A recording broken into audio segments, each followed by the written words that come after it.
What's going on, everybody, and welcome to Lane's Man Cave.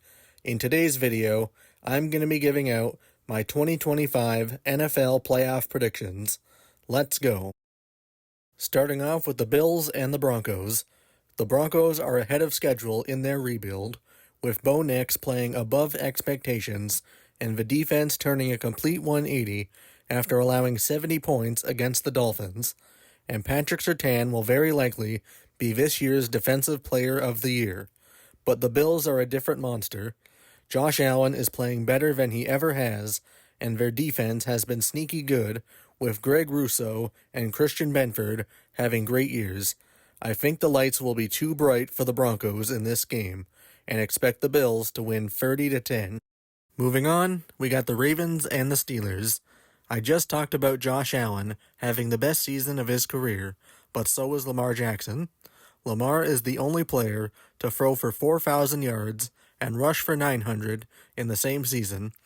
Derrick Henry is also having one of the best seasons of his career, with 1,900 yards and 16 touchdowns at the age of 30. While the Steelers look like legit threats in the first half of the season, they have lost their last 4 games, including a 34-17 loss against the Ravens, which saw Henry rush for 162 yards.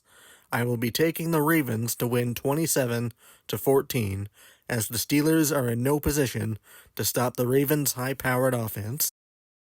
Up next, we got the Chargers and the Texans. Justin Herbert does not have a playoff win in his career, and this will be his second playoff appearance. But for the first time, the Chargers have an above-average defense. In fact, they have the NFL's top-scoring defense. The Texans have lost 2 of their last 3 games, including a brutal 31-2 loss against the Ravens. Their defense has been solid for the most part, with Derek Stingley breaking out as an all-pro caliber corner, and Danielle Hunter and Will Anderson Jr. forming one of the best pass rush duos in the NFL. But because of C.J. Stroud's sophomore slump, and the Texans having one of the worst offensive lines in football, I have the Chargers winning this game 24-10. Moving on to the NFC wildcard, we got the Eagles and the Packers. The Eagles and Packers played each other Week 1 in Sao Paulo, which saw Saquon Barkley rush for 109 yards and 2 touchdowns. Saquon finished his season joining the 2,000-yard club and becoming the focal point of the Eagles' offense. Jalen Hurts has not played the best football, but A.J. Brown has played like one of the NFL's best wideouts when he was on the field. Him and Devontae Smith should go off against the Packers' defense that will not have Jair Alexander. The Packers upset the Cowboys in last year's wild card, but don't expect similar results this year. Jordan Love is not the same quarterback he was last year, and teams have figured out the Packers' strategy of not having a true number 1 wideout. I will be taking the Eagles to win 35-14. Up next, we got the Buccaneers and the Commanders. The Commanders won 5 games in a row to finish the regular season, led by Jaden Daniels, who is pretty much penciled in for Offensive Rookie of the Year, while the Bucs have won 4 of their last 5. Baker Mayfield has had a good season, but has been turnover-prone. The Bucs' biggest strength on offense has been their rushing attack, led by Rashad White and Bucky Irving, which should thrive in this game as the Commanders' defense allowed the 3rd most rushing yards. Dan Quinn is an experienced head coach, but his playoff resume without Kyle Shanahan as his OC is unimpressive at best, and Cliff Kingsbury's college-style offense has proven to be unsustainable. This game should be an offensive shootout by both sides, but I have the Buccaneers winning 34-28. And now we got the Rams and the Vikings. Sam Darnold is coming off one of his worst games of the season after the Vikings were blown out by the Lions after winning 9 games in a row. The Rams were also on a 5-game win streak, including a 44-42 win against the Bills, until benching their starters against the Seahawks. As a Rams fan, I was not happy about this. The Vikings' defense, especially their pass rush, is among the best in football, thanks to Brian Flores. The Rams have a younger defense, led by Jared Verse, Kobe Turner, and Braden Fisk, who have filled the void left by Aaron Donald, but their linebackers and secondary are among the worst in football.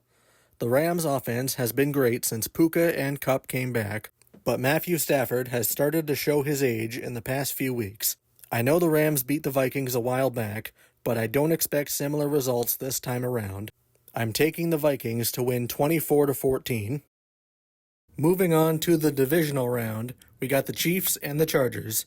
Patrick Mahomes has not played his best football this year, but he and the Chiefs keep finding ways to win, especially in the playoffs, and they are one of the 4 teams that have not scored 30 points in a game, the others being the Patriots, Giants, and Raiders. I will say that the Chiefs' offense looked a lot better since trading for DeAndre Hopkins. The Chiefs are a different animal in the playoffs, but I still believe the Chargers can stay in the game. I have the Chiefs winning 27-24. Next, we got the Bills and the Ravens. Lamar Jackson and Josh Allen are the front runners for MVP this year, and this would be their second time meeting in the playoffs. The Bills and Ravens met earlier this season, with the Ravens winning 35-10, and Derrick Henry rushing for nearly 200 yards. Both teams have 2 of the most dynamic offenses in the NFL, but I will be taking the Bills to win 38-30. On the NFC side, we got the Lions and the Vikings. Yet another matchup between these two. The Lions have the best offense in football this year, with the best offensive line in football, and Jahmyr Gibbs and David Montgomery, better known as Sonic and Knuckles, forming the best 1-2 punch, and their defense has been solid. Despite losing Aiden Hutchinson to a season-ending broken tibia, the Lions beat the Vikings twice already, and with the Vikings' elite pass rush being ineffective against the Lions' O-line, I will be taking the Lions to win 31-20. Next, we got the Eagles and the Buccaneers. The Buccaneers blew out the Eagles in both last year's wild card and their meeting in Week 5. However, the Eagles did not have A.J. Brown or Devontae Smith in their Week 5 matchup. A.J. Brown is one of the most impactful players on the Eagles, and they have the second lowest scoring defense, only behind the Chargers. I'm expecting the balance to shift this time around, with the Eagles winning 35-17. For the AFC Conference Championship, I got the Chiefs and the Bills. Josh Allen has had Mahomes' number in the regular season. The playoffs, not so much. The Bills and Chiefs' last 2 playoff meetings ended with the infamous 13 seconds game in 2021 and Tyler Bass's wide right last year. But records aside, the Bills have been playing better football with worse assets compared to last year, and I don't see the Chiefs making it to another Super Bowl the way they've been playing. I'm taking the Bills to win 23-17. And for the NFC Championship, I got the Lions and the Eagles. The Lions and Eagles haven't faced each other since Week 1 of 2022.